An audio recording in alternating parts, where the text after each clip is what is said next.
Salut salut, il est venu le temps de s'intéresser sérieusement aux droits sur les fichiers. Bon, si vraiment vous voulez apprendre comme il faut, regardez bien cette vidéo en entier, car tout ce que je vais dire, si ça permet déjà pas mal de choses, ce n'est rien à côté de la puissance des commandes bonus que je vais indiquer à la fin. J'espère que vous avez pris un bon café, parce qu'il va falloir se concentrer pour ce tuto. Sur ce, sans plus attendre, on y va! Pour l'exemple, on va regarder ce qu'il se passe sur le WordPress que j'ai installé dans le tuto précédent, parce qu'on y retrouve un certain nombre de cas de figure. On va dans le dossier du WordPress, cd/home machine2 html public, et on fait un ls-al. ls-al, c'est votre commande magique pour avoir toutes les infos dont vous avez besoin. Vous avez aussi le ls-l, mais qui n'affiche pas les fichiers cachés qui commencent par un point, ni les infos sur les répertoires courants et parents, d'où l'intérêt du ls-al. En revanche, ls-al peut parfois nous afficher des choses dont nous n'avons pas besoin, à voir donc en fonction du contexte. Pour commencer, on va donc apprendre à lire le ls-al. On va s'intéresser aux droits, RWX et aux groupes. Sous Linux, un fichier appartient toujours à un user et un groupe. Et c'est ce qui est affiché ici, le user qui possède le fichier et le groupe. En début de ligne, on a les infos concernant les droits sur chaque fichier ou dossier de ce user, de ce groupe et des autres. C'est matérialisé par 3 lettres, R, W et X. Sur certaines lignes, on peut voir aussi un D, ça veut juste dire qu'il s'agit d'un dossier.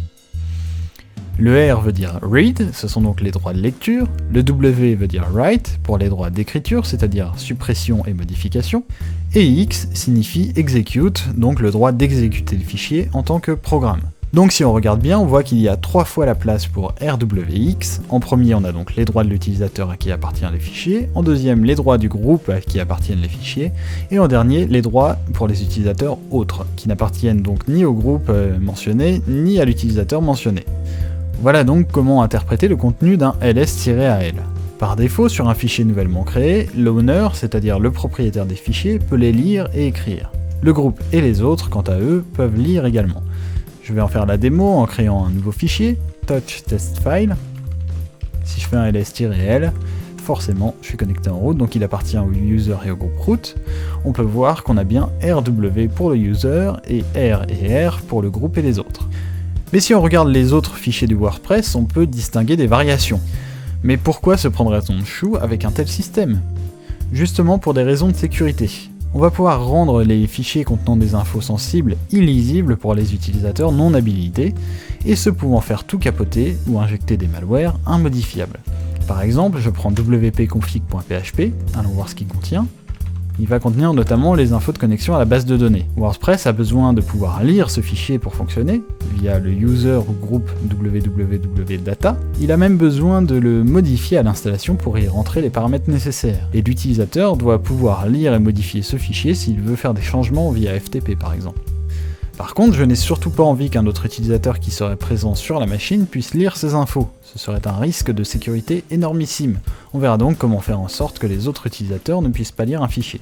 Il est à noter que quoi qu'il arrive, le root aura toujours tous les droits sur tous les fichiers, peu importe ce que l'on définit. Alors, comment modifier ces droits? On va avoir 3 commandes majeures. chmod pour changer les droits d'écriture, lecture, exécution, chown pour changer l'owner des fichiers et éventuellement le groupe en même temps, c'est ce qu'on verra plus tard, et chgroup pour changer simplement le groupe des fichiers. On commence par la commande la plus compliquée mais cruciale, c'est chmod. Donc là accrochez-vous parce qu'il y a pas mal de choses à savoir sur le chmod. Et notamment 2 cruciales que je vous réserve pour le bonus, donc suivez bien ce tuto là en entier. Donc chmod c'est une commande que vous pourrez exécuter en tant qu'un simple utilisateur, sur des fichiers qui vous appartiennent, mais aussi évidemment en tant que root. On a vu que dans tous les cas, on avait tous les droits sur les fichiers en tant que root. Donc pour tester ça, on va se loguer en tant qu'un user, donc dans mon cas su-machine2. On se fait d'abord un petit fichier pour tester des choses dessus, donc touch-file. On va lui mettre un peu de texte dedans, et j'en profite pour vous montrer une petite commande sympa. On va faire echo blablabla, 2 flèches vers la droite, file. Ça va écrire simplement blablabla dans le fichier, ce qu'on peut voir en affichant son contenu, avec 4 files. Et on vérifie les droits dessus, ls-l. Tout s'annonce donc comme prévu. On va alors tester le chmod dessus. Donc il y a 2 moyens d'utiliser cette commande, 2 syntaxes principales. On va voir les deux, comme ça vous utiliserez votre favorite. Pour ma part, je vais utiliser l'une ou l'autre en fonction du contexte. Parfois l'une est plus simple, parfois c'est l'autre. Donc la première, à mon sens, c'est la plus simple à comprendre. Je montre directement un exemple. chmod u+r file. Ça va permettre de donner au user les droits de lecture. Si je fais un ls-l, ici rien n'a changé vu qu'on avait déjà les droits de lecture. L'inverse, ça va être chmod u-r file pour retirer au user les droits de lecture. Je dis "-r", mais évidemment le signe moins, c'est juste un tiret. Si je fais ls-l, on voit que le user n'a plus les droits de lecture, mais le groupe, oui. Du coup, d'après vous, si je fais un cat file, maintenant que le user n'a plus les droits de lecture, selon vous, ça marche ou pas? Vous avez 5 secondes.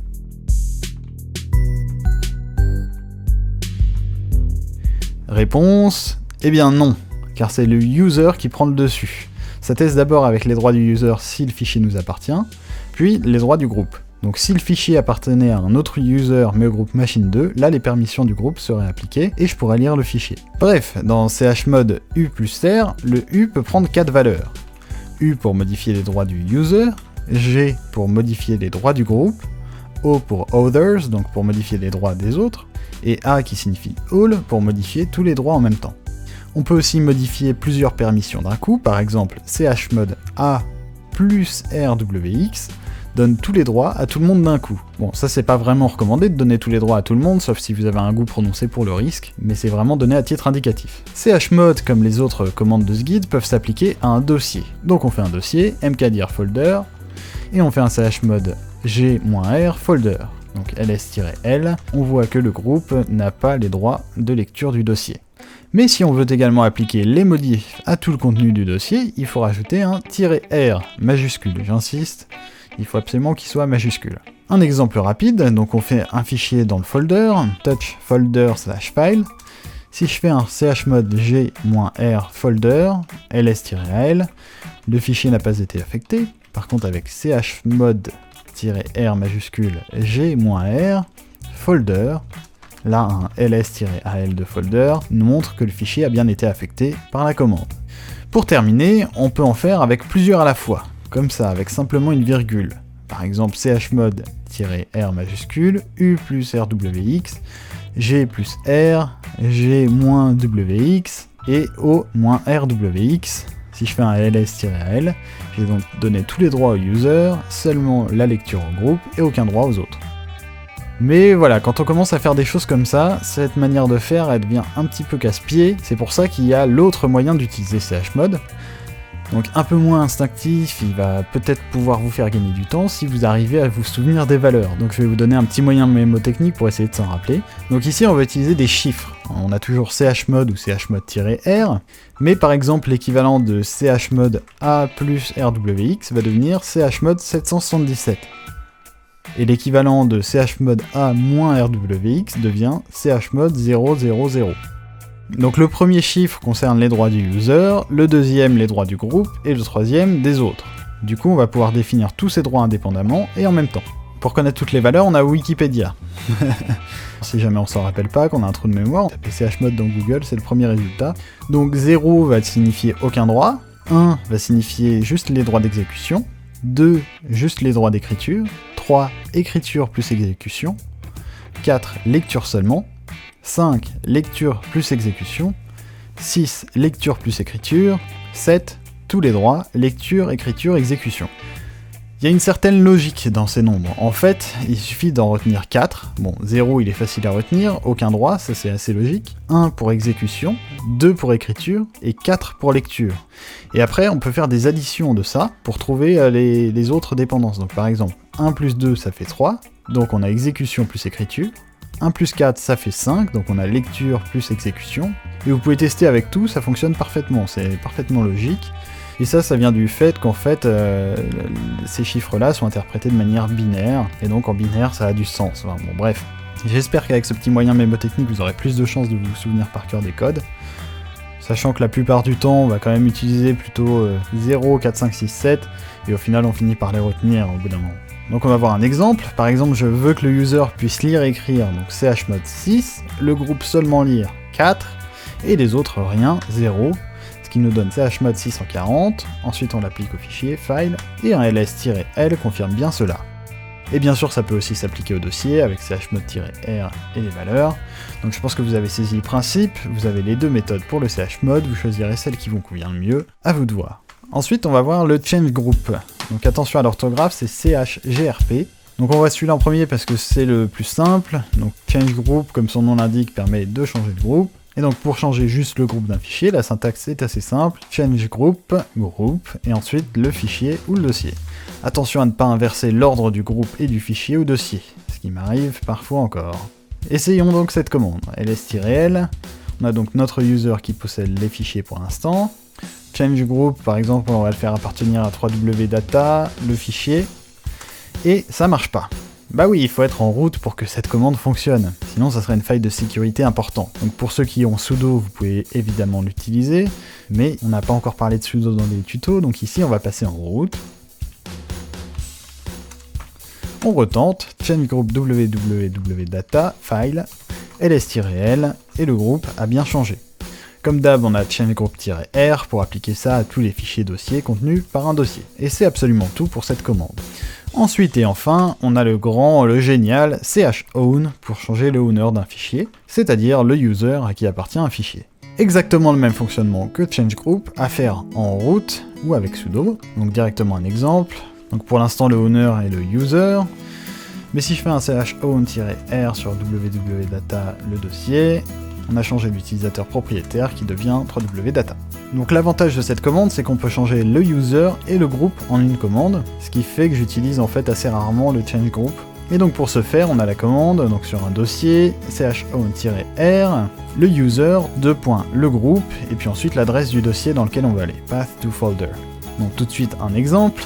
Si je fais un ls-l, le dossier appartient à www.data et au groupe machine2, et ben on va inverser ça, on va le faire appartenir au user machine2 et au groupe www.data. Pour ce faire, chown-r machine2 .www.data folder. Et un ls-l confirme cela. Et c'est l'heure des bonus pour ceux qui ont regardé cette vidéo jusqu'ici. Alors, il y en a deux. Ces bonus ne sont pas des simples bonus, ils sont essentiels pour arriver à faire tout ce qu'on veut.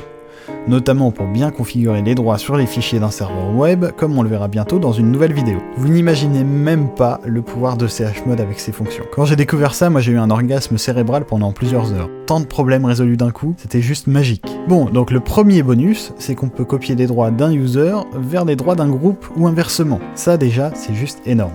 Donc pour commencer, on va repartir sur des bases standards. On va faire un petit chmod-r 770 sur notre folder. Puis on s'assure de le faire appartenir à machine2 et au groupe www.data pour l'exemple. Donc chown cette fois-ci -r, machine2 de .www.data folder. Donc on va retourner en tant que notre user pour faire une petite démo. Donc pour moi su-machine2. Et donc par exemple dans un dossier ls-al folder, on va faire chmod-r g égale u folder. Ceci va donc copier les permissions du groupe vers l'utilisateur, à l'identique pour chaque fichier et dossier contenu à l'intérieur. Et c'est ça qui est magique. Bon, ça marche aussi dans l'autre sens évidemment, hein. Et ça marche aussi avec le other, le O, pour les autres groupes. C'est un gain de temps de dingue si on a plein de fichiers dont on veut conserver les droits. Bon, ça c'était le premier boulet de canon. Le deuxième, c'est que chmod a aussi une variante absolument géniale qui permet de garder les paramètres du dossier parent sur les futurs fichiers et dossiers écrits à l'intérieur. Ça va permettre de régler le groupe qui est associé aux fichiers et dossiers. Et ça, c'est tellement énorme. Si seulement j'avais connu ça plus tôt. Bon, et pour ça, on va faire chmod a plus s. Avec évidemment la possibilité toujours de rajouter un -r pour récursive. Sauf que, car comme d'hab, si c'est trop simple, c'est pas drôle. Dans mon cas, je vais appliquer ça au groupe www.data, groupe sur lequel mon user machine2 n'a aucun droit. Du coup, pour que ça fonctionne, il faudra faire la commande en route. Donc on passe en route directement, su ls-al folder, on peut voir que les droits sont bien appliqués et que ce dossier appartient au user machine2 et au groupe www.data. Jusque là, rien de nouveau. Et là enfin, on peut faire son chmod a plus s, donc chmod-r a plus s folder. On repasse en tant que simple user. Et bien désormais, si je fais un nouveau fichier dans folder, il gardera les mêmes paramètres. On va le prouver tout de suite. Touch folder/new file, ls-al folder, et le groupe du fichier, eh bien www.data. Et ça les amis, ça c'est juste magique. Et voilà, on a terminé pour aujourd'hui, donc vous pouvez remercier Bassspleen qui m'a inspiré pour cette vidéo avec une question très pertinente. Juste après, je fais donc une petite vidéo pour voir rapidement comment appliquer ça à un site web. Donc certains auront sûrement déjà compris comment on fait, mais ça ne fait pas de mal de mettre ça en pratique. Je compte sur vous pour mettre un énorme like à cette vidéo. Bien sûr, abonnez-vous si vous voulez ne rien louper, et vous pouvez toujours me soutenir dans ces tutos via Tipeee. Allez, à plus sous Linux.